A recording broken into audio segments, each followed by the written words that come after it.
माझ्या संस्थेच्या असंख्य सभासद व नागरिकांना दीपावलीच्या व संस्थेच्या 3ऱ्या वर्धापन दिनानिमित्त हार्दिक शुभेच्छा। शुभेच्छुक चेअरमन, व्हाईस चेअरमन, सर्व संचालक, मॅनेजर, सभासद व सर्व कर्मचारी वर्ग। Jai Shivrai urban cooperative credit society limited, Murgud, taluka Kagal, जिल्हा कोल्हापूर। दीपावली व्याजदर धमाका, 5 कोटी ठेवीकडे यशस्वी वाटचाल। लखपती ठेव योजना, जय शिवराय दामदुप्पट ठेव योजना, आकर्षक कर्ज योजना, विविध कर्ज योजना माफक व्याजदरात, शासकीय, निमशासकीय तसेच खाजगी सेवेतून निवृत्त लोकांसाठी खास आकर्षक ठेव योजना।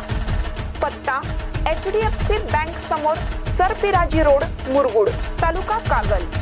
संपर्क 915870 41 71। ताज्या बातम्यांसाठी महान करेला सबस्क्राइब करा आणि बेल आयकॉनला क्लिक करा। माझी कुस्ती कशी असते ते राजकीय वस्तादांना विचारावं। माजी खासदार राजू शेट्टी यांचा मुरलीधर मोहोळ यांच्यावर पलटवार।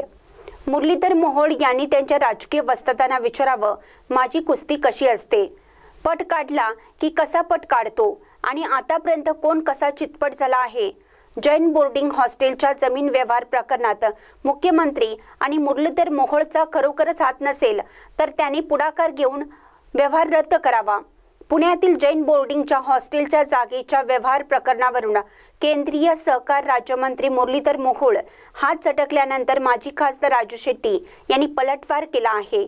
पाहूया ते काय म्हणतात।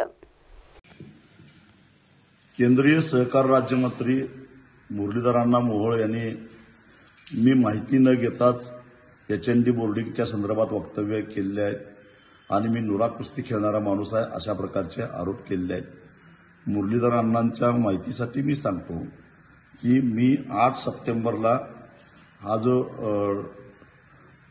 जैन बोर्डिंगची जी जागा विकायची या संदर्भात जो साठेकत झालेला होता त्या संदर्भात हरकत घेणारे पत्र पुणे महापालिका आयुक्त, त्याचबरोबर धर्मादाय आयुक्त, गोखले कंपनी आणि महाराष्ट्र सरकार या सगळ्यांना पाठवलेलं होतं। कारण मुळामध्ये हा जो HND ट्रस्ट आहे त्या ट्रस्टच्या बॉयलॉज प्रमाणे संस्थेची मालमत्ता विकायचा अधिकार कोणालाही नाही। असं असताना धर्मादाय आयुक्तांनी खरं तर ही जागा विकायला परवानगी दिली, हेच मोठं गौडबांगाल आहे। 13 फेब्रुवारीला मालमत्ता विकण्याच्या संदर्भात ट्रस्टचा अर्ज जातो, त्याचबरोबर लगेच 1.5 महिन्याच्या आत धर्मादाय आयुक्त त्याला परवानगी देतात। त्याच्या आधी ते बॉयलॉज तपासत नाहीत, संस्थेची आर्थिक स्थिती तपासत नाहीत। कारण 31 मार्च 2025च्या बॅलन्स शीटप्रमाणे ट्रस्टकडे 8 कोटी रुपये शिल्लक होते, तरीसुद्धा आर्थिक अडचणीमुळे आम्ही जागा विकतो असं ते म्हणत असताना त्याच्यावर विश्वास ठेवतात। संस्थेचे एक ट्रस्टी, एक विश्वस्त चकोर गांधी यांनी 5 ऑक्टोबरला राजीनामा दिलेला आहे आणि त्यांनी हे सांगितले की माझी दिशाभूल केली गेली। मला दूरध्वनीवरून, म्हणजे बैठक तर झालेलीच नाही, दूरध्वनीवरून सांगितलं गेलं की जागा विकसित करायची आहे आणि प्रत्यक्षात जागा विक्रीच्या ठरावावर माझी दिशाभूल करून सही घेतली गेलेली आहे आणि त्यामुळं 6 ऑक्टोबरपासून मी या पदावर नाही आणि इथून पुढे होणाऱ्या कुठल्याही निर्णयास मी बांधील नाही असं लिहून त्यांनी राजीनामा दिलेला आहे। 8 ऑक्टोबरला बरोबर हे खरेदी खत झालेलं आहे।